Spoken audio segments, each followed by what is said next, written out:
గుంటూరు పట్టణంలో అఖిల భారత యువజన సమాఖ్య ఆధ్వర్యంలో నిరుద్యోగుల అర్ధనగ్నంగా పండ్లు అమ్ముతూ వినూత్న నిరసన తెలిపారు. రాష్ట్ర వ్యాప్తంగా నిరుద్యోగ యువత తీవ్ర ఆవేదనలో మునిగిపోతున్నారని ఈ సందర్భంగా ఏవైఎఫ్ జిల్లా కార్యదర్శి వలీ తెలిపారు. ప్రభుత్వ శాఖల్లో ఖాళీగా ఉన్న పోస్టులకు తక్షణమే భర్తీ చేయాలని డిమాండ్ చేశారు. అలాగే ఎన్నికల హామీ ప్రకారం నెలకు 3,000 రూపాయల నిరుద్యోగ భృతి చెల్లించాలని కోరారు. అమరావతి రాజధాని ప్రాంతాన్ని ఫ్రీ జోన్గా ప్రకటించి పరిశ్రమల్లో స్థానిక నిరుద్యోగులకు 70% ఉద్యోగ అవకాశాలు కల్పించాలని వలీ డిమాండ్ చేశారు.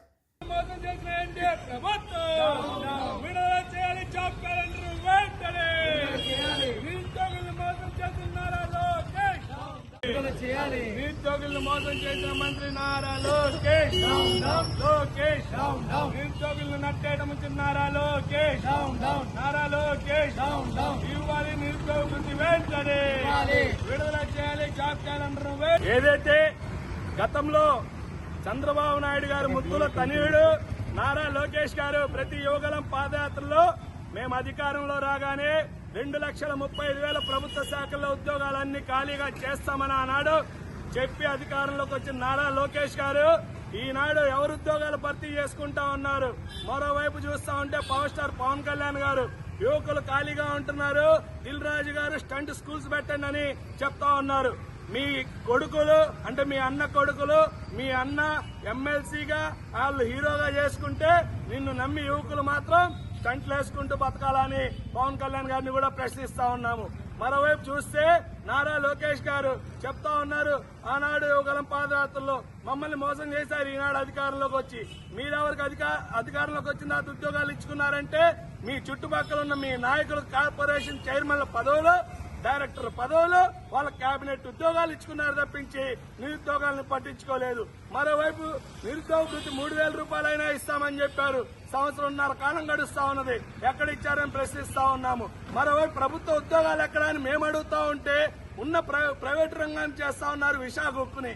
నిన్నే చూస్తా ఉన్నాము, పీపీపీ పద్ధతిలో మెడికల్ కాలేజీల్ని కేవలం 1,000 కోట్ల రూపాయలు పెడితే వేలాది మంది విద్యార్థులు, లక్షలాది మంది రోగులకి ఓపీ లేకుండా వైద్య సేవలు అందించే ఈ యొక్క 17 మెడికల్ కాలేజీలని మీరు ప్రైవేటీకరణ చేస్తే మీరు ఎవరికి ఊడిగం చేస్తా ఉన్నారు? చంద్రబాబు నాయుడు గారిని ప్రశ్నిస్తా ఉన్నాము. మరోవైపు పవన్ కళ్యాణ్ గారు నేను ప్రశ్నించడానికే ఈ యొక్క పార్టీని పెట్టామని చెప్పారు.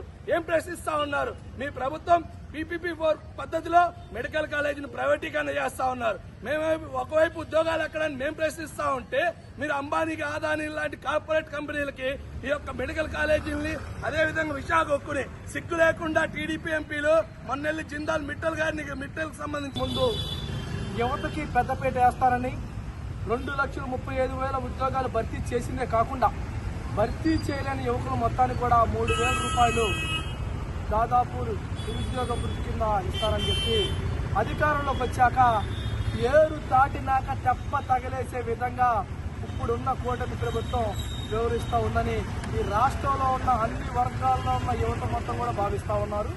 తక్షణమే మీరేదైతే పొందుపరిచారో నిరుద్యోగ వృత్తి గారండి, 2,35,000 ఉద్యోగాలు గారండి భర్తీ కనుక చేయకపోతే యువత రేపు 17వ తారీఖు జరిగే ఆవేదన సదస్సులో మీరు ఆవిరైపోతారని కూడా ఈ సందర్భంగా తెలియజేస్తా ఉన్నాను. మరి ఇంకొక విషయం చూసుకుంటా ఉంటే నారా లోకేష్ గారు పాదయాత్ర చేసినప్పుడు యువకాలం పాదయాత్రలో ఏం చెప్పాడంటే, అమ్మా నేను మీ పెద్దన్ననే, మీ పెద్దన్నలాగా మీ అందరికీ ఉద్యోగాలు భర్తీ చేసిందే కాకుండా ఇప్పుడున్న గతంలో ఉన్న గవర్నమెంట్ మిమ్మల్ని యువతను పట్టించుకోలేదు, నేను వచ్చాక మీ అందరు పెద్ద పెట్టేస్తానని చెప్పి అధికారంలోకి వచ్చాక యువతను పెడుదావు పట్టించే విధంగా చూస్తూ ఉంటే ఇప్పుడు గతంలో గంజాయి కానీ గత ప్రభుత్వం ప్రోత్సహించిందని చెప్పారు. ఇప్పుడున్న ప్రభుత్వం వాళ్ళ కనుసన్యంలోనే గంజాయి అనేది విచ్చలవిడిగా సాగుతూ ఉంది. గుంటూరు జిల్లాలో ఉన్న 7 నియోజకవర్గాల్లో శివారు ప్రాంతాల్లో వీర తాండవం ఆడుతూ ఉంటే లోకేష్ గారు దాని మీద ఉక్కుపాదం వేస్తారని అసలు దాని గురించి పట్టించుకోకుండా సంబంధిత ఒక కమిటీని ఏర్పాటు చేయకుండా వేడుక చూస్తూ ఉన్నారు తప్ప నుంచి ఇప్పుడు మత్తు పదార్థాలు గుంటూరు జిల్లాలో విచ్చలవిడిగా జరుగుతూ ఉంటే మీరు దాని మీద ప్రత్యేక ఒక నిఘా ఏర్పాటు చేసి ప్రత్యేకమైన ఒక కమిటీని ఏర్పాటు చేసి ఎక్కడి నుంచి వస్తుందో దాని మీద మర్చిపోయి అసలు మేము ఉన్నావా లేవా అన్న పరిస్థితిలో వాళ్ళు ఉండటం కూడా జరుగుతూ ఉంది.